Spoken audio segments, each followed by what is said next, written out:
में, लेकिन विवाह हुआ घोर नास्तिक परिवार। एक तो नास्तिक और ऊपर से सक्कूबाई के ऊपर गाली देने वाले, मारने वाले, पीटने वाले, रोक टोक करने वाले, दुनिया भर का बुरा भला कहने वाले, ऐसे परिवार में सक्कूबाई का ब्याह हुआ। एक तो होता है पति विपरीत है लेकिन परिवार अनुकूल है, तो भी माताएं कई बार निर्वहन कर लेती हैं। कई बार परिवार प्रतिकूल होता है लेकिन पति अनुकूल होता है, तो भी निभ जाता है। लेकिन यहां तो सब प्रतिकूल थे।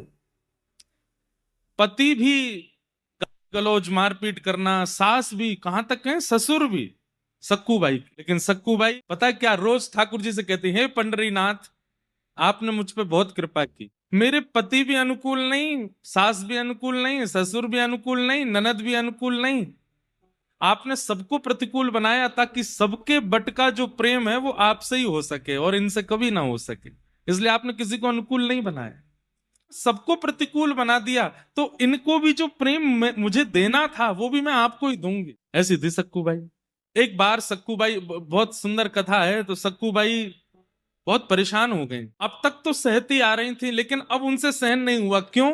सक्कूबाई के घर के पड़ोस में ही कहीं कथा चल रही थी और कथा में ऐसे ही कीर्तन हो रहा था, जन नाच रहे थे, ऊंचे स्वर में सब गा रहे थे और वो धुनी सक्कूबाई को सुनाई दे रही थी। बंधुओं, जैसे एक भोजन का प्रेमी व्यक्ति अगर भोजन की सुगंधी ले ले तो रोक नहीं पाता स्वयं को।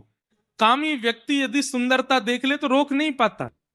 क्रोधी व्यक्ति, उसके सामने कोई गलती हो जाए तो अपने क्रोध को रोक नहीं पाता। ऐसे ही भक्त होता है, वो जब किसी वैष्णव चिन्ह या वैष्णव स्वर को सुनता है ना, वो स्वयं को रोक नहीं पाता। सक्कूबाई तो व्याकुल हो गई और अपनी सास से जाकर के बोली पैर दबाते हुए, मां मुझे आज्ञा दे दें, पास में कथा चल रही है, मैं सुनने चली जाऊं। तो सासू मां ने तो पहले बहुत डांटा, बहुत बुरा भला कह दिया, कैसे जाएगी, यहाँ घर के इतने काम बचे हैं, ये सब नहीं करना, ये बाबा जियों के पास जाना है और संतों की कथा में जाना, आदि आदि ये सब। आज भी कई सक्कूबाइयां हैं ऐसी जिनको घर वाले नहीं आने देते कथा में, जिनको घर वाले नहीं जाने देते वृंदावन, नहीं करने देते दर्शन। ध्यान से सुनिएगा। तो रोज तो सक्कूबाई सह लेती थी लेकिन आज सक्कूबाई पे सहा नहीं गया। ठाकुर जी को ही सुनाने लगी और कहने लगी, मेरी सास बुरी नहीं है, मेरे ससुर बुरे नहीं है, बुरे आप हो। आप ही नहीं चाहते कि मैं आपकी कथा सुनूं, इसीलिए कोई अनुकूलता प्रकट नहीं कर रहे हो आप।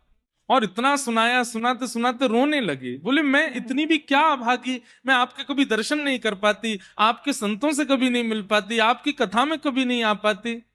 नाथ, मैंने इतना बड़ा अपराध कर दिया कि आप मुझे अपने सामने बुलाना तक स्वीकार नहीं करते। मेरे विवाह को 10 वर्ष हो गए, आज तक मैं